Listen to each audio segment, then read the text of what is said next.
नमस्कार, स्वागत है आपका सेहतनामा में। आपके साथ मैं हूं अंजलि सिंह। हमारे खास कार्यक्रम सेहतनामा में हम आपकी सेहत और उससे जुड़ी समस्याओं के बारे में बात करते हैं। आज हमारे साथ जुड़ रहे हैं शेल्बी अस्पताल इंदौर के कैंसर सर्जन डॉक्टर नयन गुप्ता, जो कैंसर रोग के बारे में आपको जानकारी देंगे। डॉक्टर साहब हमारे साथ जुड़ गए हैं। डॉक्टर नयन, बहुत स्वागत है आपका न्यूज 24 मध्य प्रदेश छत्तीसगढ़ पर। धन्यवाद अंजलि, मुझे ये मौका देने के लिए, और न्यूज़ 24 के सभी दर्शकों को मेरा धन्यवाद। जी डॉक्टर नयन, प्रोग्राम की शुरुआत करते हैं और मेरा पहला सवाल आपसे यही, चूंकि 4 फरवरी को वर्ल्ड कैंसर डे है, तो उसके बारे में हमारे दर्शकों को थोड़ा बताइए। 4 फरवरी जो कैंसर की मेन बॉडी है UICC, union for international cancer care, उन्होंने 2000 से 4 फरवरी को एक वर्ल्ड कैंसर डे के रूप में मनाने का फैसला लिया था। और इसकी हर साल को एक थीम बनाया जाता है, और इस साल का थीम है close the care gap. Close the care gap का मतलब ये है कि कोई भी इंसान, चाहे वो बड़ा हो या छोटा, अमीर हो या गरीब, मेल हो या फीमेल, वो कहीं भी भाग में रहता हो, यह कोशिश रहेगी UICC की हर किसी को कैंसर का उपचार मिले, हर किसी को कैंसर की अवेयरनेस के बारे में पता चले। जी। और इसी तरह वो हर ईयर बाय ईयर एक नई थीम के साथ आते हैं। जी डॉक्टर नयन, चूंकि हम ये भी देख रहे हैं कि कैंसर के जो पेशेंट हैं वो लगातार बढ़ते जा रहे हैं, क्या वाकई में ऐसा है कि अब कैंसर जो है लोगों को अपनी जद में ले रहा है?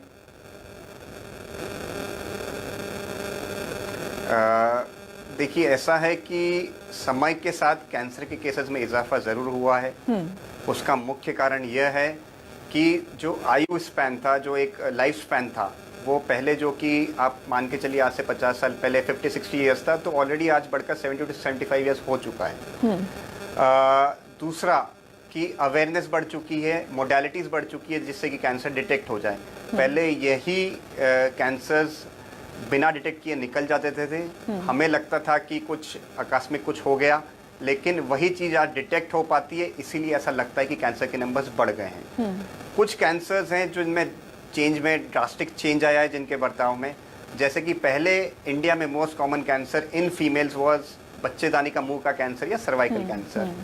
अब जो मोस्ट कॉमन कैंसर है भारत में महिलाओं में, वो है ब्रेस्ट कैंसर, उसके बाद सर्वाइकल कैंसर आता है।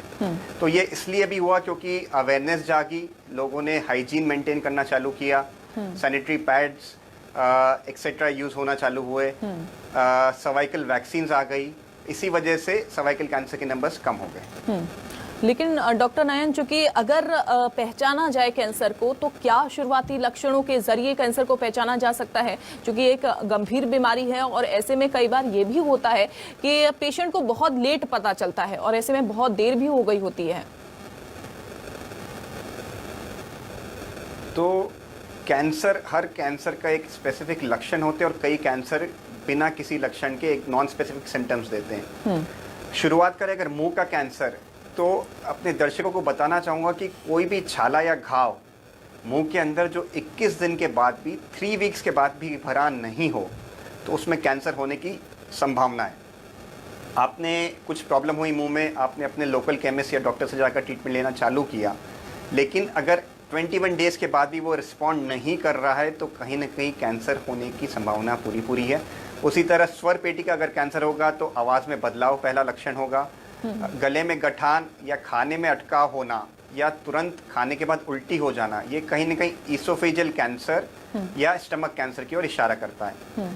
दूसरी चीज़ कि किसी भी इंसान में अगर खांसी हो, लंबे समय तक खांसी हो जो ठीक नहीं हो रही हो, उसे 3 वीक से ज़्यादा हो गए हों, तो कहीं न कहीं अंडरलाइंग लंग कैंसर की संभावना है। उसी तरह बलगम में खून आना भी अपने आप में लंग कैंसर की तरफ इशारा करता है। महिलाओं में बात करूं तो ब्रेस्ट कैंसर, जो कि मोस्ट कॉमन कैंसर है महिलाओं में आज की तारीख में इंडिया में, painless lump in the breast, कोई भी स्तन में गठान है जो कि मैं फिर रिपीट करूंगा दर्द रहित है। ये एक पिक्यूलियर सिम्टम है कि कैंसर की गठान जनरली अगर बॉडी में कोई नहीं आएगी तो वो शुरुआत में दर्द नहीं देगी। होता क्या है कि चूंकि वो परेशान नहीं कर रही, हमें कोई प्रॉब्लम नहीं है, तो हम निग्लेक्ट करते हैं। तो ऐसा नहीं करना चाहिए। Any new lump in the body which is detected अगर उसमें कुछ समय के साथ इजाफा हो रहा है, वो अपने आप सेटल नहीं हो रही है, तो एक कैंसर एक्सपर्ट की सलाह लीजिए, हो सकता है कि अंडरलाइंग कैंसर हो। उसी तरह अगर किसी महिला के पीरियड्स बंद हो चुके हैं, मेनोपॉज आ चुका है और उसके बाद ब्लीडिंग होना चालू हो, तो कहीं ना कहीं अंडरलाइंग सर्वाइकल कैंसर या एंडोमेट्रियल कैंसर की संभावना है, उसमें भी अपने डॉक्टर से तुरंत परामर्श करना चाहिए। जी डॉक्टर नयन, आपने जिक्र किया कि अगर लिम्स हो जाए या सिस्ट हो जाए, अगर इसको नेग्लेक्ट किया जाता है तो कई बार ये गंभीर समस्या भी उत्पन्न करता है, लेकिन कितने समय में पता लगेगा कि सिस्ट हमको हो गई है? अगर हो भी गई है तो क्या वाकई में डॉक्टर के पास जाएं और फिर उनसे परामर्श करें? देखिए, एक होता है कि चीज़ों को नेग्लेक्ट करना, एक होता है कि हर चीज़ के बारे में जागरूक रहना। जैसे मैंने बताया कि अगर आपको ये सिम्टम्स परेशान कर रहे हैं, ब्रेस्ट में कोई गठान है जो यंग एज में है, 20 से 25 साल की आयु में, तो उसके कैंसर होने की संभावना बहुत कम है। वही चीज़ अगर 50-60 साल में नई चीज़ आई है, नई गठान आई है, तो उसके कैंसर होने की संभावना ज़्यादा है। जितनी जल्दी स्टेज में आप कैंसर का ट्रीटमेंट चालू करेंगे, उसका पकड़ में आएगा, कैंसर बॉडी में पकड़ में आएगा, जितनी जल्दी उसका ट्रीटमेंट चालू किया जाएगा, उतना अच्छा रिजल्ट और क्योर रेट होंगे। इसका मैं एक सिंपल सा उदाहरण है, चलिए, चूंकि breast cancer is the most common, stage 1 breast cancer की अगर मैं बात करूं, तो उनके ट्रीटमेंट में खाली सर्जरी का रोल होता है। Treatment gets over in less than a month, क्योंकि खाली सर्जरी लगी। एक मोटे तौर पर एक्सपेंडिचर की बात करूं तो 1 से 2 लाख रुपए का खर्चा हुआ, और उसके ठीक होने की संभावना इज मोर देन 90 to 95%। 100 लोगों में से 90-95 लोग पूरी तरह ठीक हो जाएंगे। वही चीज जब आप स्टेज 2 में आते हैं, तो सर्जरी के बाद कीमोथेरेपी लेना अनिवार्य है। जो कैंसर 1 महीने में ठीक होना था, वो 3 से 4 महीने लगेंगे। जो खर्चा 1 से 2 लाख होना था, वो 4 से 5 लाख पर जा सकता है। और cure rates go down from 90-95% to 80-85%। Stage 3 में कीमोथेरेपी, रेडिएशन, सर्जरी, तीनों पद्धतियों का इस्तेमाल किया जाएगा। ट्रीटमेंट पूरा 8 से 9 महीने चलेगा। खर्चा करीब 8 से 10 लाख तक जा सकता है, और ठीक होने की संभावना खाली 40 से 50% रह जाती है। और स्टेज 4 कैंसर की बात करूं, ब्रेस्ट कैंसर की, जो कि फैला हुआ कैंसर माना जाता है, उसमें ठीक होना असंभव होता है। हमारा खाली उद्देश्य यह रहता है कि जब तक पेशेंट को हम लंबी आयु दे सकें, और ट्रीटमेंट लाइफ लॉन्ग चलाना पड़ता है। तो इन अ नटशेल ये था कि कितना फर्क पड़ता है आपका समय से डॉक्टर के पास आना। जी, चूंकि सर्जरी का आपने जिक्र किया है डॉक्टर साहब, कितने प्रकार की सर्जरी होती हैं, टाइप्स क्या हैं सर्जरी के, उसके बारे में भी थोड़ा बताइए हमारे दर्शकों को। जी, मैं सच कैंसर ट्रीटमेंट के बारे में बताना चाहूँगा। कैंसर ट्रीटमेंट एक बहुत ही कॉम्प्लेक्स ट्रीटमेंट होता है, क्योंकि इसमें 3 मुख्य पद्धतियाँ इस्तेमाल होती हैं। एक हो गया कैंसर सर्जरी, दूसरा हुआ कीमोथेरेपी, और तीसरा हुआ रेडिएशन। सो फॉर एग्जाम्पल, अन्न नली का कैंसर है, ईसोफेगस कैंसर जिसे हम कहते हैं, या रेक्टम कैंसर है, लार्ज इंटेस्टाइन का कैंसर। तो इन दोनों में मेजॉरिटी ऑफ टाइम्स पहले कीमो रेडिएशन का इस्तेमाल किया जाता है। 6 हफ्ते तक या 5 हफ्ते तक मरीज को पहले सिकाई और कीमोथेरेपी के द्वारा ठीक किया जाता है। उसके 5 हफ्ते बाद सर्जरी की जाती है। ऑन द कॉन्ट्रेरी, अगर मैं मुंह के कैंसर्स की बात करूं तो direct surgery is the best option available. Early larynx cancer की बात करूं तो direct radiation is the best answer. तो it's a complex interplay between the 3 modalities of treatment: radiologist, radiotherapist, medical oncologist और सर्जिकल ऑन्कोलॉजिस्ट। ये तीनों मिलके किसी पेशेंट का ट्रीटमेंट निर्धारित करते हैं बेस्ड ऑन वो किस स्टेज पे है, उसकी बायोप्सी रिपोर्ट क्या है, उसके सिम्टम्स क्या हैं। तो कैंसर सर्जरी के बारे में अगर मैं बात करूं, तो यह सर्जरी नॉर्मल सर्जरी से डिफरेंट 3 तरीके से होती है। नॉर्मल सर्जरी में हम केवल छाला या घाव निकालते हैं, बल्कि कैंसर सर्जरी में छाले या घाव के साथ 1 या 2 सेंटीमीटर का नॉर्मल हिस्सा भी निकाला जाता है शरीर का, जिसे कि हम साइंटिफिक लैंग्वेज में मार्जिन्स कहते हैं। दूसरी तरफ जहां जहां ये फैलने की संभावना होती है, ये गठान का जहां जहां फैलाव होता है, उससे भी निकाला जाता है प्राइमरी सर्जरी के साथ ही, जिसे हम साइंटिफिक लैंग्वेज में लिम्फ नोड डिसेक्शन कहते हैं। सो इट्स बेटर कि जो सर्जरी की जाए वो कैंसर एक्सपर्ट द्वारा की जाए, जो कि उस मार्जिन्स को भी समझे और लिम्फ नोड डिसेक्शन को भी अहमियत समझे। साथ ही इसको जो भी हमने निकाला है उसको वापस रिकंस्ट्रक्शन करा जाता है प्लास्टिक सर्जरी के द्वारा, जो कि एक ही बार में किया जाता है। एग्जाम्पल के तौर पर अगर ज़ुबान का कुछ हिस्सा निकाला है हमने, तो ऐसा नहीं है कि उस इंसान को बिना ज़ुबान के लाइफ लॉन्ग रहना पड़ेगा। हाथ या पैर से मांसपेशी और चमड़ी निकालकर वापस नई ज़ुबान बनाई जाती है, जिसका फंक्शन काफ़ी हद तक जो ओरिजिनल ज़ुबान तक उसके जैसा हो जाता है। 100% नहीं हो पाता, लेकिन it gets closer to what the patient was before. Radiation, जो कि सिकाई देशी भाषा में कहा जाता है, वह हाई एनर्जी एक्सरेज के द्वारा दी जाती है। और कीमोथेरेपी, जो कि एक अहम रोल भूमिका निभाती है, either in the form of IV treatment या बॉटल के द्वारा या टैबलेट्स के द्वारा, खासकर लिम्फोमा और ब्लड कैंसर्स में इसकी महत्वपूर्ण भूमिका होती है। और पूरा ब्लड कैंसर का ट्रीटमेंट मेनली कीमोथेरेपी से ही किया जाता है। जी। एक और चीज़ कहना चाहूँगा कि काफ़ी सारी अफवाहें हैं समाज में या सोसाइटी में regarding chemotherapy and radiation. Please जाकर अपने कैंसर एक्सपर्ट से मिलिए और अफवाहों से बचिए। जी डॉक्टर नयन, चूंकि क्या यही तरीके हैं जो आपने बताए हैं कैंसर से बचने के, या कोई और भी तरीके हैं? और दूसरा मेरा सवाल ये भी, चूंकि आपने कीमोथेरेपी का जिक्र किया है, तो क्या इसके कोई साइड इफेक्ट देखने को मिले हैं पेशेंट में?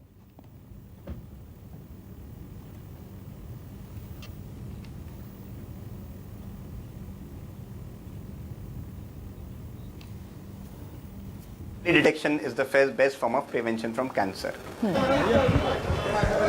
कैंसर से बचना इतना आसान नहीं है, उससे जल्दी जरूर कैंसर शुरुआत में जरूर पता लगाया जा सकता है, उसका बचना या नहीं बचना आपके हाथ में नहीं है। जी।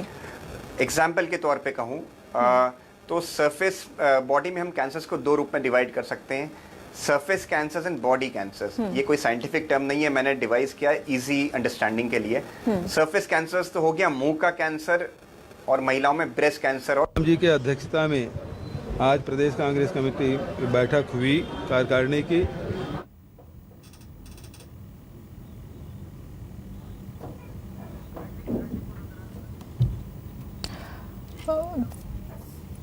तो एक बार दोबारा से हम बताना चाहेंगे आपको, डॉक्टर से संपर्क शायद टूट गया है, दोबारा संपर्क करने की उनसे कोशिश करेंगे। तो एक बार बता दें कारण जो है वो क्या क्या है, और दूसरा चीज कि कैसे इसके शुरुआती लक्षणों का पता लगाया जा सकता है। जैसे कि डॉक्टर साहब ने भी बताया, डॉक्टर नयन ने बताया कि अगर गठान हो कहीं पर भी तो उसको नजरअंदाज बिल्कुल भी ना करें। महिलाओं को मेनोपॉज के बाद जांच कराते रहना चाहिए। डॉक्टर साहब एक बार हमारे साथ जुड़ गए हैं। डॉक्टर, आप जिक्र कर रहे थे कि चूंकि मैंने सवाल पूछा था कि कीमोथेरेपी अगर रहती है और कीमोथेरेपी अगर कोई पेशेंट करवाता है, तो क्या इसके कोई साइड इफेक्ट देखने को मिले हैं, और कौन कौन से साइड इफेक्ट फिर बॉडी में होते हैं, क्या चेंजेस बॉडी में आ जाते हैं? जी, कीमोथेरेपी से काफ़ी सारे साइड इफ़ेक्ट्स होते हैं जो कि इंडिविजुअल स्पेसिफिक होते हैं। ऐसा नहीं कि हर किसी में वो इफ़ेक्ट्स होंगे, उसकी ग्रेडिंग भी होती है साइंटिफिक टर्म्स में हमारी। लेकिन आज से 10 साल पहले जो साइड इफ़ेक्ट्स देखने को मिलते थे, उसकी मात्रा में आज ये side effects almost two the tune of 20 to 30% रह गए हैं। उसका खास कारण है कि एडवांसमेंट्स इतने हो गए हैं, उन साइड इफ़ेक्ट्स को कम करने के ट्रीटमेंट भी साथ में उजागर हो चुके हैं। उसके साथ साथ ही अब जो डोज है वो भी थोड़ा कैलकुलेटेड दिया जाता है, जैसा शरीर जो टॉलरेट करेगा उसके लिए पहले टेस्ट किया जाता है। ऐसा नहीं है जो पब्लिक के मन में गलत धारणा है कि कीमोथेरेपी लेंगे तो बेड पर ही पड़ जाएंगे या सीधा उल्टी दस्ती होने लगेगा। हम भी चाहते हैं कि हमारा मरीज जब हॉस्पिटल से निकले तो वो ठीक होकर निकले, उसकी लाइफ में कुछ इम्प्रूवमेंट हो, उसे परेशानी ना हो। तो ये सारी चीज़ों को ध्यान में रखकर ही हर किसी का कीमोथेरेपी का डोज अलग अलग टाइट्रेट किया जाता है। अगर हमें लगता है कि इसमें ये फिटनेस नहीं है जी ये कीमोथेरेपी ले पाएगा, तो हम उसको मना कर देते हैं कि कीमोथेरेपी अभी नहीं दे सकते, थोड़ा इम्प्रूवमेंट आए उसके बाद कीमोथेरेपी करते हैं। तो साइड इफ़ेक्ट्स में डेफिनेटली बहुत कमी आ गई है। उदाहरण के तौर पर जो उल्टी दस्त पहले बहुत ज़्यादा देखने को मिलते थे, आजकल 10 में से 1 या 2 पेशेंट्स में ही मिलते हैं। वाइट ब्लड सेल काउंट कम हो जाना, फीवर आना एक्सेट्रा, उनको भी टैकल करने की आजकल हमारे पास अच्छी चीज़ें आ गई हैं। तो इसके साइड इफ़ेक्ट्स ज़रूर होते ज़रूर है, मैं मना नहीं करता, लेकिन उनका रेशियो काफ़ी कम हो चुका है पहले के मुकाबले। जी डॉक्टर नयन, अगर किसी मरीज को सपोर्ट सेल लगे और अगर उसको इलाज करवाना हो, कहाँ से इलाज मरीज करवा सकता है, कैसे बेस्ट हॉस्पिटल को चुने, ये भी मरीज के अंदर बड़ी अंदर चलता रहता है कि अब कौन सी हॉस्पिटल में उसको जाना है, कहाँ जाना है, कहाँ से बेहतर इलाज उसको मिल पाएगा? जैसा कि मैंने बताया था कि cancer treatment is a complex interplay between 3 disciplines. 3 अलग अलग डॉक्टर्स जो होते हैं वो क्वालिफाइड है कैंसर ट्रीटमेंट के लिए। एक हो गया सर्जिकल ऑन्कोलॉजिस्ट, जिसकी highest available degree in India is MCH in surgical oncology. एक होगा रेडिएशन ऑन्कोलॉजिस्ट जो कि MD रेडिएशन ऑन्कोलॉजी होता है। एक हो गया DM मेडिकल ऑन्कोलॉजिस्ट जो अपने आप में कीमोथेरेपी में एक्सपर्ट होता है। ट्यूमर बोर्ड करके एक चीज़ होती है, ट्यूमर बोर्ड, जहाँ पे ये तीनों लोग मिलकर एक मरीज का डिसीजन लेते हैं या आपस में डिस्कस कर एक मरीज का डिसीजन लेते हैं कि इसका ट्रीटमेंट क्या बेस्ट रहेगा। तो बेहतर होगा कि एक ऐसे कैंसर सेंटर पर जाएं या ऐसे डॉक्टर्स से मिलें जो सब चीज़ों को ध्यान में रखें, उसका पेशेंट को एज अ होल उनकी रिपोर्ट्स और सिम्टम्स और एक्सेट्रा स्कैन कर जो गाइडलाइंस फॉलो करते हैं। Majority of the cancer centres में ऐसा ही होता है, वहाँ पर जाकर ट्रीटमेंट कराना चाहिए। और एक और चीज़ कहना चाहूँगा कि ज़रूरी नहीं कि आपने एक जगह दिखा दिया है, it is always better to take a second opinion. आप जहाँ भी ट्रीटमेंट ले रहे हैं आपको 100% फेथ के साथ ट्रीटमेंट चालू करना चाहिए, because cancer treatment is a long journey, एक बार में ख़त्म होने वाली चीज़ नहीं है। आप अपनी होमवर्क करें, 2-3 दिन लगाएं उसमें, उसके बाद जो भी आपको लगे ये सेंटर अच्छा है ट्रीटमेंट के लिए, वहाँ जाएं। लेकिन डॉक्टर साहब, ऐसा भी माना गया है कि बहुत सारे कैंसर पेशेंट जो होते हैं वो बड़े शहरों में मूव कर जाते हैं, बड़े शहरों में जाते हैं, दिल्ली चले गए या कहीं और जगह चले गए, एम्स से वो ट्रीटमेंट करवा रहे हैं। क्या वाकई में बड़े शहरों में जाकर ट्रीटमेंट करवाना सही रहेगा या सही रहता है उनके लिए ये ऑप्शन चुनना? देखिए, एक ऑब्वियस सी बात है, हर कोई इंसान चाहता है कि मैं अगले लेवल पर जाकर ट्रीटमेंट करूं। बिल्कुल।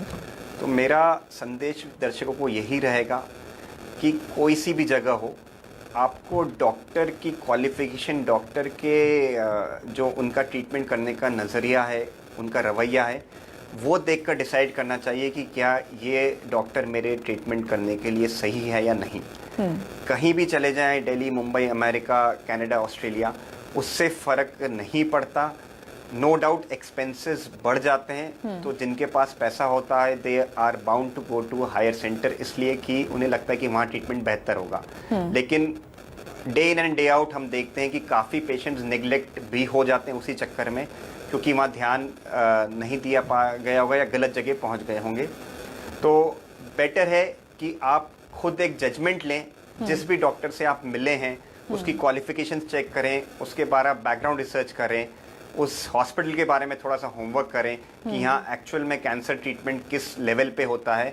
और इवन आजकल टायर 2 एंड टायर 3 सिटीज़ में भी कैंसर सेंटर्स अच्छे खासे डेवलप हो गए हैं। Even the governments emphasis is on decentralisation of cancer care.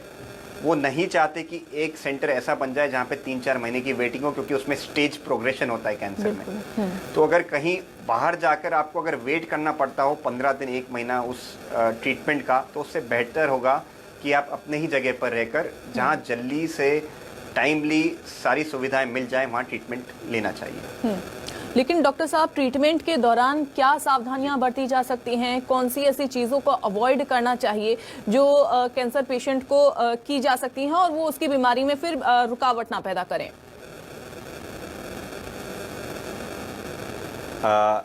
सबसे पहले सर्जरी की बात करूं तो सर्जरी में जनरली हम जब एब्डोमेन की सर्जरी करते हैं तो ज़रूर उनको कुछ दिनों तक खाने पीने की एडवाइस दी जाती। उसी तरह मुंह के कैंसर के बाद एडवाइस दी जाती है कि कुछ समय तक खाना पीना पूरी तरह से नहीं खा पाते। उसके अलावा जो सोसाइटी में एक बहुत ही मिसकंसेप्शन है कि खट्टा नहीं खाना चाहिए, खट्टा खाने से घाव पक जाते हैं बिल्कुल। या खराब हो जाती है, बिल्कुल ही गलत कंसेप्ट है। In fact vitamin C is a very good source for wound healing. तो वो सब धारणाएं छोड़ देनी चाहिए। आप तला गला खाते हैं, आप जो भी नॉर्मल जैसा रहते हैं वैसा रहेंगे तो ज़्यादा अच्छे से इजीली आप ट्रीटमेंट कोप अप कर पाएंगे।